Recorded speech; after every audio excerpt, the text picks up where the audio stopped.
Tayo po ay magpapatuloy sa ating pag-aaral sa 1 Timothy. Tayo po ay nasa chapter 6 na.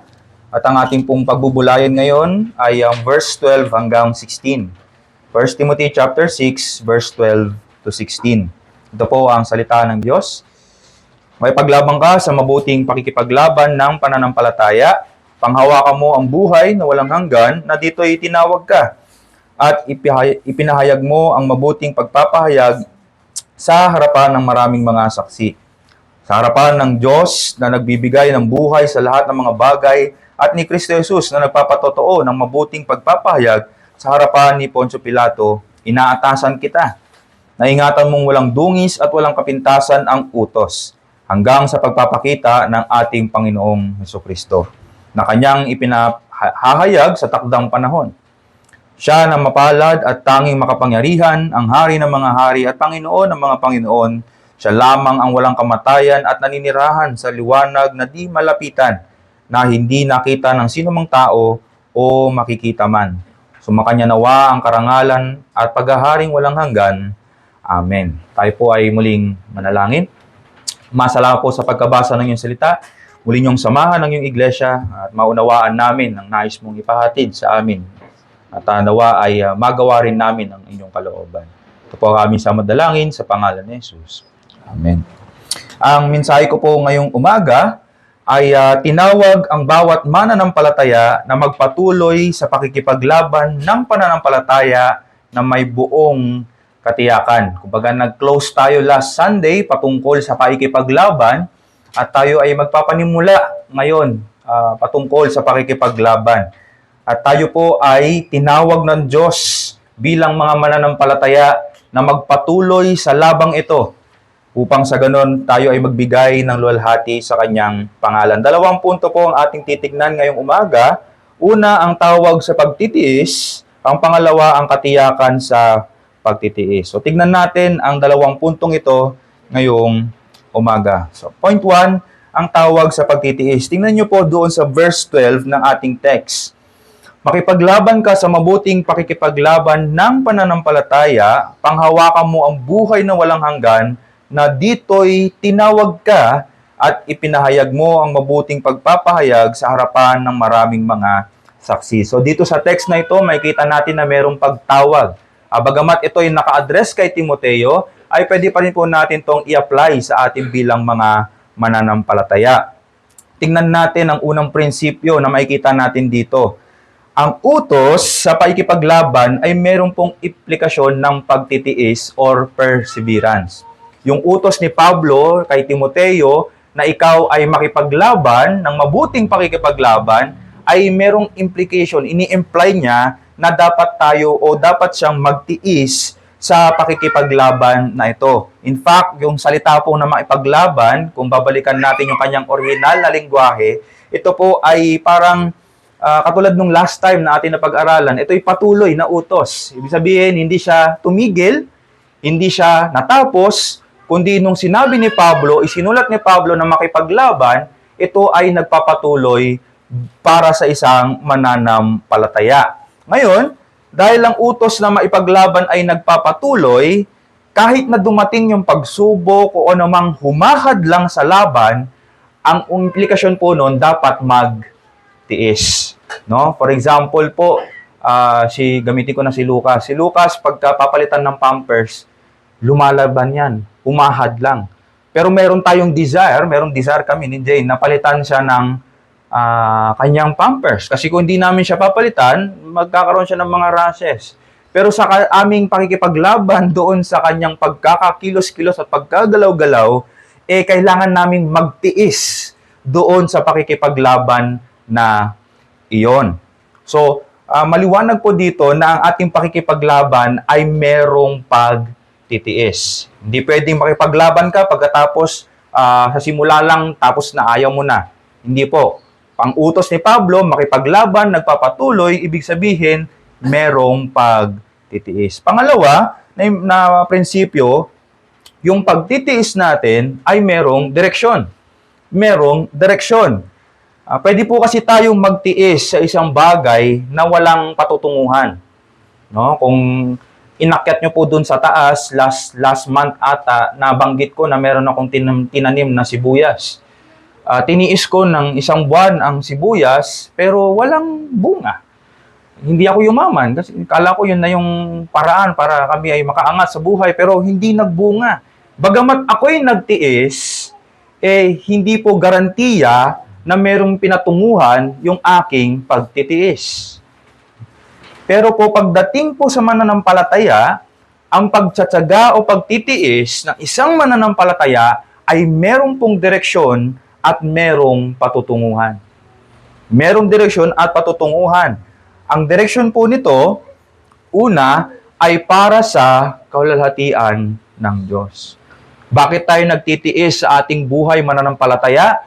Para bigyan ng luwalhati ang ating Diyos. Ultimately po mga kapatid, tayo ay nagtitiis. Tayo ay nagtsatsaga. Dahil meron tayong mithiin at nais na maluwalhati ang Diyos. Alam niyo po, kung hindi tayo tinawag ng Diyos, meron tayong kanya-kanyang mga direksyon sa buhay at lahat ng mga direksyon na yon ay pawang walang patutunguhan o tutungo lamang sa kapahamakan. Kaya isang biyaya po sa atin ng Diyos na tayo ay kanyang tawagin. Binasa nating text kanina sa verse 12, meron tayong pagkatawag bilang mga mananampalataya. At kung hindi tayo tinawag ng Diyos, may kanya-kanya tayong direksyon. At katulad ng pag-aantay ko sa sibuyas na walang bunga, ganun din tayo kung wala ang pagtawag ng Diyos. Magtitiis tayo, magpapagal tayo, magpapagod tayo ng walang kabuluhan. Pero dahil sa biyaya ng Diyos, tayo ay kanyang tinawag. Alam natin na pag tayo ay lumalapit sa mga tumatawag sa atin, no? Isa na napapanood natin sa Facebook, paano natin malalaman ng isang Pinoy ay o sa labas ng bansa, malalaman natin yung isang tao ay Pinoy. Psst. Diba? Pag lumingon, ay Pinoy 'yon. Kasi meron siyang pagkakakilanlan bilang isang yun yung kanyang pagtawag, no? Ngayon, dito sa ating text, paano natin malalaman na ang isang tao ay Kristiyano? Kapag siya ay nagtitiis sa laban. Okay? Pag siya ay nagtitiis sa laban, malalaman natin na isang taong ito ay tinawag ng Diyos. At mga kapatid, sa pagtawag ng Diyos, tayo po ay hindi kawawa. Tayo rin po ang nagbebenepisyo sa paglapit natin dun sa tumawag sa atin. Tandaan natin sa verse 12, una sabi dito, makipaglabang ka sa mabuting pakikipaglaban ng pananampalataya, panghawakan mo ang buhay na walang hanggan na dito'y tinawag ka. Dito pa lang mga kapatid, may benepisyo na. Ang bawat mananampalataya ay merong pagtawag saan? Buhay na walang hanggan. Si Elon Musk ay nagkaroon na ng $1 trillion sa kanyang kayamanan. Pero si Elon Musk, balang araw, mamamatay at mamamatay pa din. Lahat ng kanyang kayamanan mawawala. Pero tayong mga mananampalataya na tinawag ng Diyos, bagamat wala tayong $1 trillion, tayo naman ay merong buhay na walang hanggan. So doon pa lang may benepisyo na bilang mananampalataya. At maliban pa doon, sabi po sa Romans chapter 5 verse 3 to 4, at hindi lamang gayon, kundi nagagalak rin tayo. So, pag tayo ay nagtitiis, meron ng kagalakan. Tayo sa ating kapighatian. Saan kayo nakakita ng ganyan? Saan kayo nakakita ng ganyan? Na merong kapighatian, nagagalak pa rin. Sa mga Kristiyano lang po nakikita yung ganyang bagay. Kaya sabi dito Pablo, nagagalak rin tayo sa ating mga kapighatian sa pagkakaalam na ang kapighatian ay nagbubunga ng pagtitiis. At ang pagtitiis ng pagpapatibay. At ang pagpapatibay ng pag-asa. Yan ang meron sa isang mananampalatayang nagtitiis sa kanyang laban bilang mananampalataya. At kadalasan, yan ang hinahanap ng tao ngayon, di ba? Ang kadalasan sa mga depressed or hindi alam kung saan patungo, hindi sila matibay. Konting problema lang, tapos na ang kanilang kaligayahan. Pero sa isang mananampalataya na merong pagtitiis, ang sabi dito, nagpapatibay sa kanya.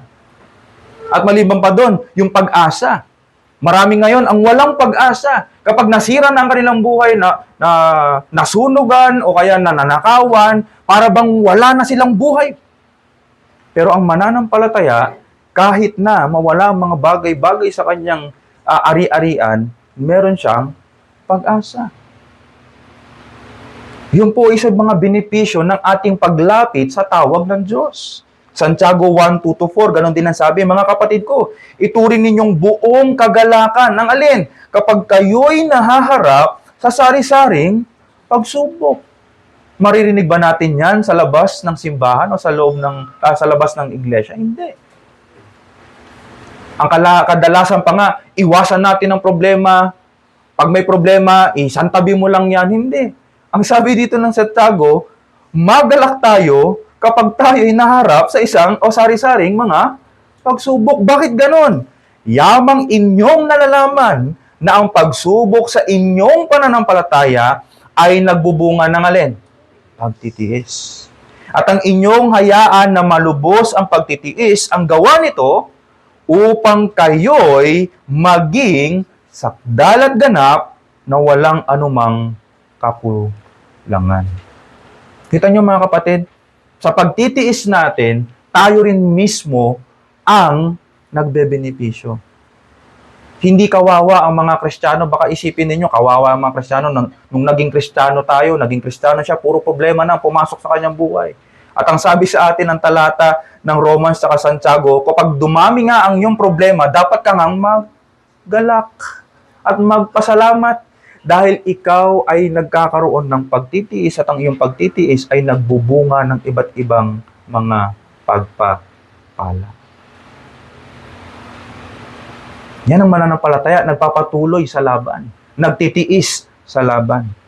Isa pang prinsipyo, ang pagtitiis po ay kalakip ng ating pagpapahayag ng pananampalataya. Sabi po dun sa ating text sa verse 12, balikan natin, makipaglaban ka sa mabuting pakikipaglaban ng pananampalataya, panghawakan mo ang buhay na walang hanggan na dito ay tinawag ka.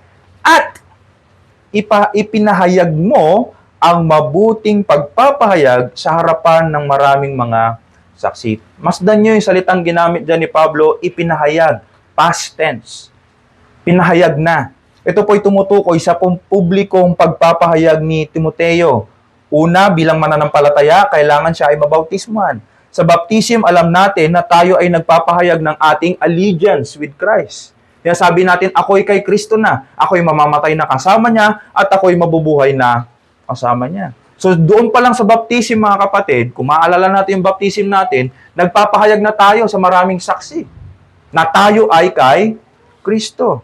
Pangalawa, sa kanyang ordination bilang isang pastor o bilang tagapanguna ng iglesia. Kasama rin yun sa ordination, nagpapahayag na itong taong ito, ibinibigay niya na ang kanyang buhay para sa pagbibigay ng luwalhati sa Diyos sa pamagitan ng ministeryo. At ito po ang ginamit ni Pablo upang hikayatin si Timoteo na magpatuloy sa laban, magtiis sa laban ng pananampalataya. So tinatawag ni Pablo, Timoteo, di ba sabi mo ikaw ay mananampalataya? Timoteo, di ba sabi mo ikaw na ay lingkod ng Diyos sa pamagitan ng ordination? Ngayon, magpatuloy ka. Magtiis ka. Makipaglaban ka sa mabuting pakikipaglaban. Bakit? Tingnan niyo yung sinabi ni John Calvin. The apostle excites. Pag sinabi natin excites, hinihikayat yan. Timothy, still more to persevere. Pagtitiis. Parang tinatawagan niya si Timoteo, magtiis ka, Timoteo. For to give way, sabihin, mag-give up, tumigil sa laban, huminto sa laban, after having begun well. O nagganda na ng ginawa niya, nagturo na siya, tapos mag-give up siya. Ang sabi ni Calvin, is more disgraceful than to never to have begun. Mas mabuti nang hindi siya nagsimula kaysa nagsimula siya tapos tumigil siya sa laban. Kasi tandaan niyo yung sinabi doon ni Pablo sa kanyang sa verse 12. Ipinahayag mo ang mabuting pagpapahayag saan? sa harapan ng maraming mga saksi. So kita natin mga kapatid, ang confession, yung pagpapahayag ng pananampalataya, hindi lang sa salita yan, kundi mismong pamumuhay. Hindi ba naiinis tayo sa mga politiko na kapag dumating na yung eleksyon, tila ano ang mga pangako? Pangako sa inyo, babawasan natin ang inyong binabayarang ilaw. Pangako ko sa inyo na pag ako hinluklok ninyo, gagaan ang inyong, di na kayo maghihirap. Hirap para sa mahirap, sinman. Pero nung naluklok na, anong nangyari? Nawala. Anong nararamdaman natin? Inis tayo, nagalit tayo, na-disappoint tayo, na-discourage tayo. Nangako siya, pero hindi niya tinupad. In the same way, mga kapatid, pag tayo ay dating sa baptism, nangako tayo sa harapan ng maraming tao na tayo ay isang church member na. At kapag hindi natin ginagawa ang mga dapat nating gawin bilang isang mananampalataya, tayo mismo ang nagdadala ng kahihiyan sa ating mga sarili. Kaya nga sabi ni Calvin, by this passage we are taught in general that the more any of us excels, the less excusable is he if he fail. And the stronger are his obligations to God to persevere in the right course. Dahil po sa ating pagpapahayag ng pananampalataya, mas lalo tayong nagiging obligado na magtiis at magpatuloy sa laban. Kaya anong kasalanan dapat natin pagsisihan? Pagpapabaya sa laban. Tumigil sa laban. Kasi maliwanag ang utos ni Pablo, makipaglabang ka ng mabuting pakikipaglaban. Kaya isang kasalanan na tayo ay tumigil. Example, pagtanggi sa mga responsibilidad na ibinigay sa atin ng Diyos, lalo na sa konteksto ng pagiging mananampalataya. Tandaan natin mga kapatid, nung tayo ay nagpahayag ng pananampalataya, hindi na lang tayo basta asawa. Tayo na ay Kristiyanong asawa. Nakikita niyo po yung implication nun mga kapatid? Meron ng bigat yung ating ginagawa bilang isang asawa. O Happy Father's Day. Yun na yung message ko sa Father's Day. Hindi na lang tayo basta ama. Tayo na ngayon ay mga Kristiyanong ama.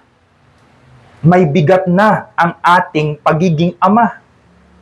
At yung ating pagiging ama, hindi natin pinili yan. Binigay sa atin ng Diyos yan. At maraming mga ama na inambando na ang kanilang responsibilidad bilang ama.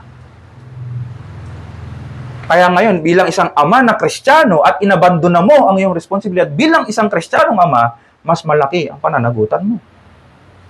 Ganon din sa mga nanay. Hindi na lang kayo basta nanay, kundi kayo ay Kristiyanong mga nanay. Sa mga anak, hindi na lang kayo basta mga anak, kayo ay mga Kristiyanong mga anak. Meron ng bigat kasi nangako na tayo ay kay Kristo. Nagpahayag na tayo ng ating pananampalataya at kapag tayo ay tumigil sa laban na ito, tinanggihan natin yung ating responsibilidad, meron ding mabigat na consequence. Maging pagtanggi sa responsibilidad na kinuha natin at hindi natin ginampanan ng buong katapatan. For example, ministry sa church. Nangako tayo, pastor ako gagawa nito, pastor ako gagawa nito, kasi hindi natin gagawin ng maayos.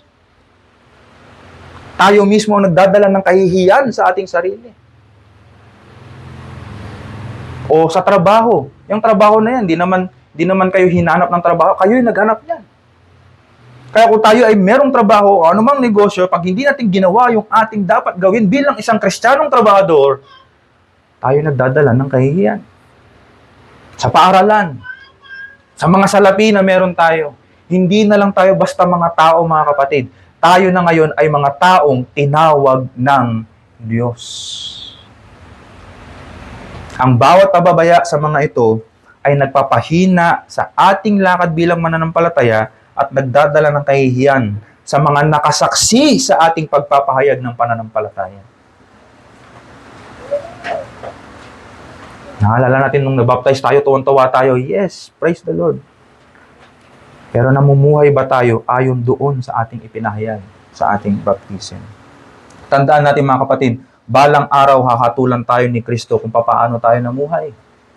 Kung babasahin natin ng verse 13, sabi niya dun sa ating text sa verse 13, sa harapan ng Diyos na nagbigay ng buhay sa lahat ng mga bagay at ni Kristo Jesus na nagpatotoo ng mabuting pagpapahayag sa harapan ni Poncio Pilato, inaatasan kita. Yung salita po dyan na ginamit ni Pablo na inaatasan, merong pong bigat yan. Merong force, merong utos na mabigat. So yung pagpapatuloy po sa laban ay isang utos sa atin ng Diyos. At kung ito'y utos, ang sabi dun sa verse 13, sa harapan ng Diyos at ni Kristo Jesus, balang araw, ipagsusulit natin. Kaya nga sabi po doon, sa verse 14 ng ating text, na ingatan mong walang dungis at walang kapintasan ng alin, ang utos hanggang sa pagpapakita ng ating Panginoong Jesucristo. 2 Corinthians chapter 5 verse 10, sapagkat tayong lahat ay kailangang humarap sa hukuman ni Kristo upang bawat isa ay tumanggap ng kabayaran sa mga bagay na ginawa niya sa pamamagitan ng katawan, maging mabuti o masama. Lahat yan ipagsusulit natin sa Diyos. Kung tayo ay tumigil sa laban, ipagsusulit natin sa Diyos. Pero mga kapatid, ito po yung kagandahan ng Ebanghelyo. Hindi po, sa mananampalataya, hindi po ito hukuman para tayo ay parusahan o kondenahin ng Diyos. Kundi para i-evaluate ang mga gawa natin para sa mga reward o gantimpala na ating tatanggapin. Kasi alalahanin natin sa verse 12, tayo ay may buhay na walang hanggan. Tinawag na tayo sa buhay na walang hanggan. Kaya pagdating po sa kaligtasan, hinatulan na at idineklara na tayong matuwid sa harapan ng Diyos. Tandaan natin Romans chapter 8 verse 1, di ba? Ngayon nga'y wala nang kahatulan sa mga anak kay Kristo Jesus. So pagdating po sa salvation, hindi po yan ang tinutukoy ni Pablo dito.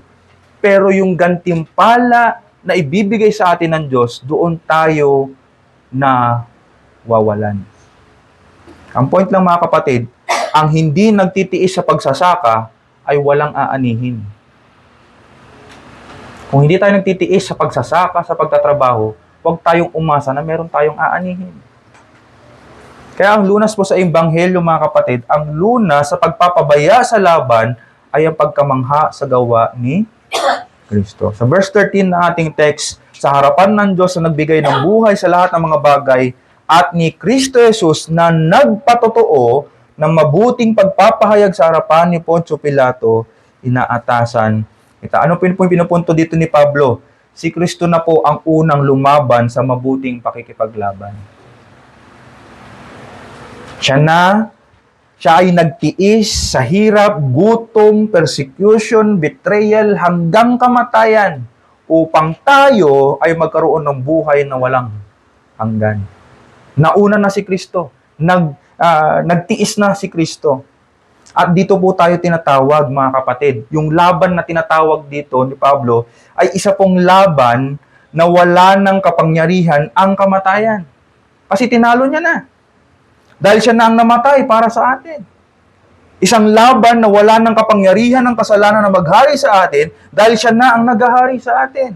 Isang laban na pinahina ang kaaway dahil siya ang dumurog sa ulo ni Satanas.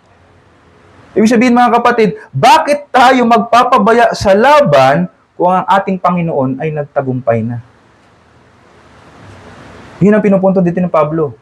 Nagpatotoo na si Kristo kay Poncio Pilato. Nagpakita siya, nagtiis na siya para sa atin. Tayo ay magkaroon ng buhay na walang hanggan. Kaya bakit tayo magpapabaya sa laban? Nanalo na ang ating Panginoon. At kung babasahin natin ng Filipos chapter 3 verse 12 to 15, itong punto ni Pablo dito. Filipos chapter 3 verse 12 to 15, hindi sa ito'y nakamit ko na o ako'y sakdal na, tumutukoy sa gantimpala, kundi nagpapatuloy ako upang iyon ay aking maabot kung paanong ako ay inabot din ni Jesus. Nakita niyo yung motive at dahilan ni Pablo kung bakit niya minimithi? Bakit siya gusto niyang makamit? Bakit gusto niyang abutin? Kasi una na siyang inabot ni Kristo. Meron na siyang buhay na walang hanggan. Nakamit niya na ang buhay na walang hanggan sa pamamagitan ni Kristo. Kaya ngayon, meron siyang desire, sabi sa verse 13, tinan nyo, mga kapatid, hindi ko pa inaaring naabot ko na, kundi isang bagay ang ginagawa ko. Nililimot ko ang mga bagay sa likuran at tinutungo ang bagay sa inaharap. Nagpapatuloy ako tungo sa mathiin para saan? Para sa gantimpala ng dakilang pagtawag ng Diyos kay Kristo Jesus. Nagpapatuloy siya kasi gusto niya makamit yung gantimpala na inihanda ng Diyos. At sabi po sa verse 15, kaya nga tayong nasa hustong gulang ay magkaroon ng parehong kaisipan. At kung iba ang iyong iniisip tungkol sa anumang bagay, ito rin ay ipahahayag sa inyo ng Diyos. Gusto nating mag-mature, mga kapatid, sa ating pananampalataya, tayo ay magtiis sa laban. Na tinitignan natin na itong laban na ito ay merong katagumpayan. Kasi kung iniisip natin na tayo na ikipaglaban na parang talunan, hindi tayo lalago. Every time na tayo ay madadapa o magkakaroon ng kasalanan, doon na, magtatago na tayo. Pero kung alam natin na tayo ay merong Kristo na unang umabot sa atin, na unang nanalo para sa atin, kaya natin magpatuloy sa laban. Kaya natin magtiis sa laban. Kaya nga hamon sa atin, mga kapatid, sabi sa verse 14, tingnan nyo, na ingatan mong walang dungis at walang kapintasan ng alin? Ang utos. Hanggang sa pagpapakita ng ating Panginoong Jesucristo. Dito po pinaalalahanan ni Pablo si Timoteo na gampanan niya ng maayos ang kanyang tungkulin ng pagkatawag. Alam mo na, Timoteo, kung anong ginawa ni Kristo, ngayon gawin mo ang kanyang nais.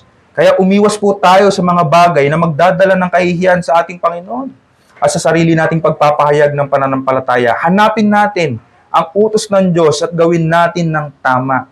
Naisin natin, kung anong sinabi ni Pablo doon sa verse 14, na ingatan nating walang dungis at walang kapintasan ang utos. Napakalaking challenge yan. Kailangan natin hanapin, mga kapatid, paano ba maging ama? Gusto ko mabigyan ng luwalhati ang Diyos, kaya Lord, pakita mo sa akin kung paano ko mamuhay bilang isang ama. Gusto ko tayong mabigyan ng luwalhati, ipakita mo sa akin paano mabuhay na isang mabuting asawa, isang mabuting anak, isang mabuting member ng church. Ano ba ang tamang paglilingkod sa iyo, Panginoon? Dahil ang aking mithiin ay mabigyan ka ng luwalhati. Ngayon, marami pong hadlang dito, alam ko, pero ang tawag sa atin ng Diyos ay magtiis. Mahirap? Yes. Kaya nga tinatawag tayong magtiis. At sa ating pagtitiis po, may kasama itong kagalakan. Bakit? Sapagkat tayo ay mayroong katiyakan. Ito po ang pangalawa kong punto, ang katiyakan sa ating pagtitiis. Ang prinsipyo ating makikita natin, mga kapatid, dapat tayong magtiis sa laban ng pananampalataya dahil tiyak po na babalik ang ating Panginoon. May kagalakan dahil may katiyakang babalik si Kristo upang gantimpalaan ang pagtitiis ng kanyang mga tao. Hindi po tayo nagtitiis ng walang kabuluhan.